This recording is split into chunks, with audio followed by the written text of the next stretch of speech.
If you grew up watching martial arts movies, there is one specific character archetype that you definitely know. He stumbles into the room, face red, holding a jug of wine. He trips over his own feet. He looks like he's about to pass out or throw up on the floor. The bad guys laugh at him.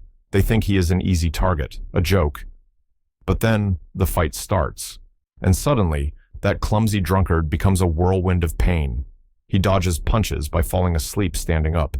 He strikes from angles that defy physics. He uses his cup as a weapon. And by the time the fight is over, the bad guys are on the floor, wondering what happened, while the hero is taking another casual sip of his drink. We are talking, of course, about the Drunken Master. From Jackie Chan's legendary movies to video game characters like Lei Wulong in Tekken or Bo Rai Cho in Mortal Kombat, the Drunken Fist is one of the most iconic styles in pop culture. It looks cool. It looks funny. And to most people, it looks completely made up. I mean, come on. A fighting style based on being wasted? It sounds like something a screenwriter invented for a comedy. But here is the twist that most people don't realize. It is real. The style is called Zui Quan, or Drunken Fist. It has a history that goes back hundreds of years. It is practiced by Shaolin monks and Taoist masters. But the reality of this style is very different and much more complex than what you see in the movies. It is not about fighting while intoxicated. In fact, if you tried to use this style while actually drunk, you would probably just break your own nose. So, what is the truth behind the stagger? How did this bizarre style originate? And is it actually effective in a real fight, or is it just a dance? Today, we are going deep into the bottle. We are going to separate the Hollywood myths from the historical facts and discover why Zui Quan might be the most misunderstood and deceptively dangerous martial art in history. Let's get the biggest misconception out of the way immediately. In the movies, the rule is simple. The more you drink, the stronger you get. You see Jackie Chan gulping down industrial alcohol to gain superpowers. It's a great plot device. But in real life, alcohol is a depressant. It slows down your reaction time. It ruins your balance, and it dulls your decision-making skills. In a real high-level fight, being drunk is a guaranteed way to get knocked out. Real Zui Quan practitioners do not drink before fighting. In fact, this style requires perhaps the highest level of sobriety, balance, and focus of any kung fu style. The drunkenness is a performance. It is a trap. The core philosophy of Zui Quan is deception. In The Art of War, Sun Tzu wrote, "All warfare is based on deception," and drunken boxing takes this to the extreme. The goal is to convince your opponent that you are weak, off balance, and vulnerable. You want them to think you are falling over. You want them to drop their guard because they think you are a joke. When an opponent sees someone stumbling, their brain instinctively predicts where that person will fall. They relax. They attack carelessly. And that is when the Drunken Master strikes. The stumble turns into a lunge. The fall turns into a kick. The loss of balance generates momentum for a devastating blow. It is acting, high-stakes method acting, where the price of a bad performance is getting punched in the face. So, where did this insanity come from? Like most things in Chinese martial arts, the history is a mix of documented facts and wild legends. The roots of Zui Quan can be traced back to both Buddhist and Taoist traditions. Some sources say it originated in the Shaolin Temple, but the most famous version comes from the Taoist legend of the Eight Immortals. In Chinese mythology, the Eight Immortals are a group of legendary figures who attained eternal life. They are powerful, eccentric, and yes, they love to drink wine.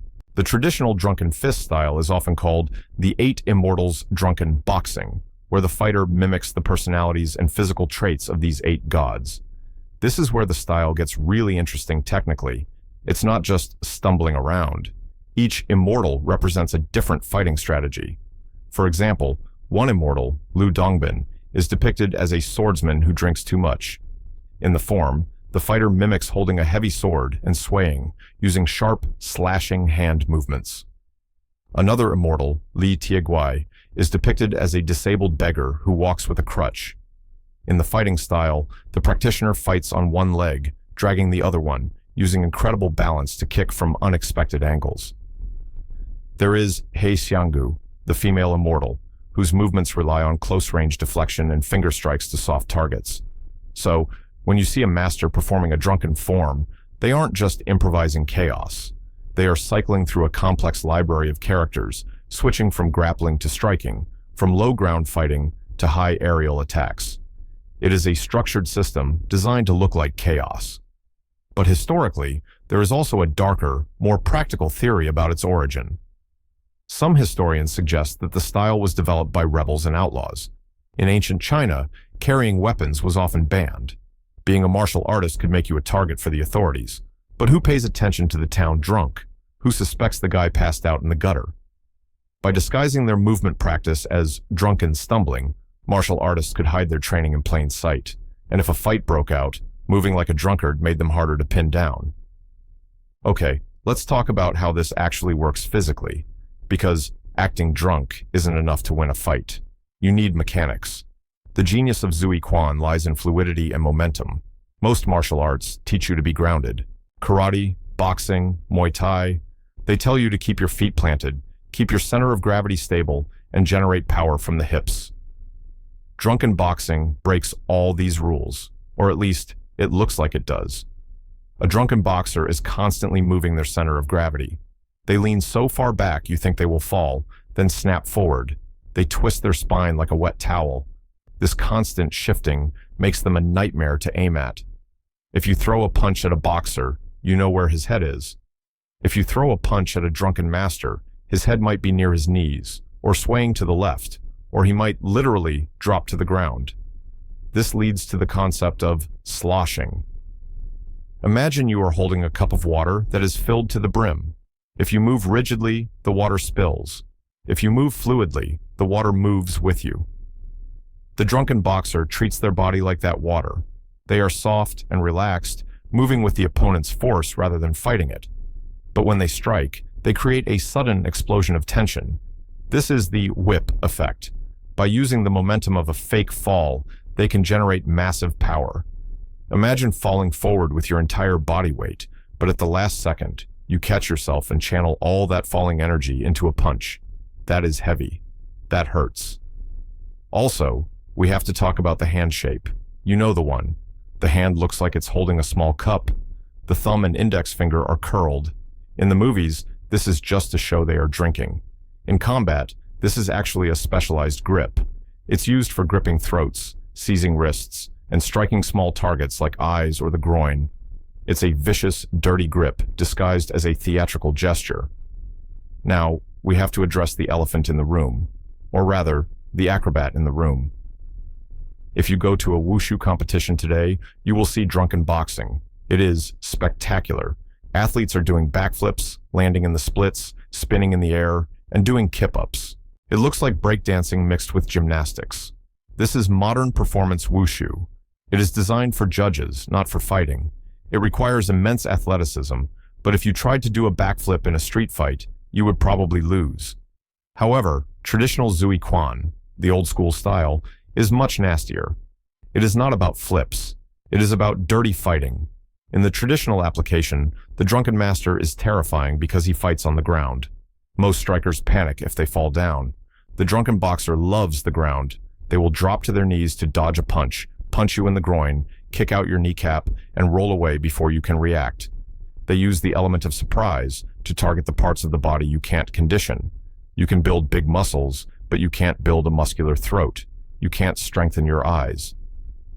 The drunken style targets these weak points ruthlessly, while the opponent is distracted by the weird body language. So, is it effective? Yes and no. It is effective because it is unorthodox. In a fight, rhythm is everything. 1-2, 1-2.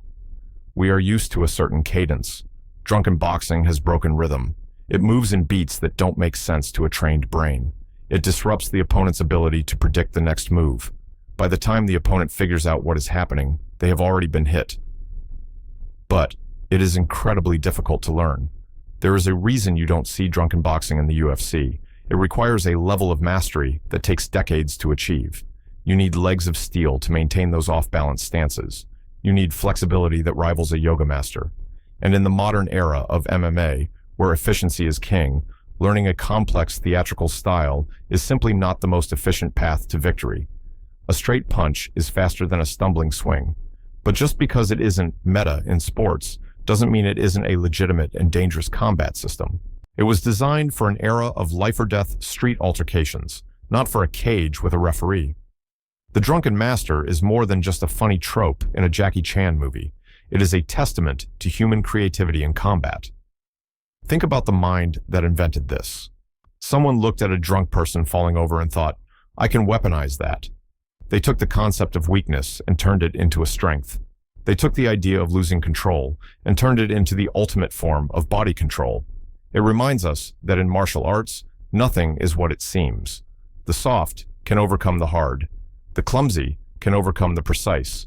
And sometimes, the guy stumbling around with a smile on his face is the most dangerous person in the room. So, the next time you see someone doing the cup-holding pose or stumbling in a video game, remember, there is a real brutal history behind that move. Just don't try to learn it after a night out at the bar. Trust me, the floor hits back harder than any opponent. If you enjoyed this deep dive into the sobering truth of drunken boxing, give this video a thumbs up. You can do it with the drunken hand shape if you want. Make sure to subscribe and hit the bell so you don't miss our next episode, where we dissect more martial arts myths. And let me know in the comments, what is your favorite Drunken Master scene in movie history? Is it Jackie Chan? Or maybe the old classic Drunken Master from the 70s? Let's talk about it. Thanks for watching, keep your balance, and I'll see you in the next one.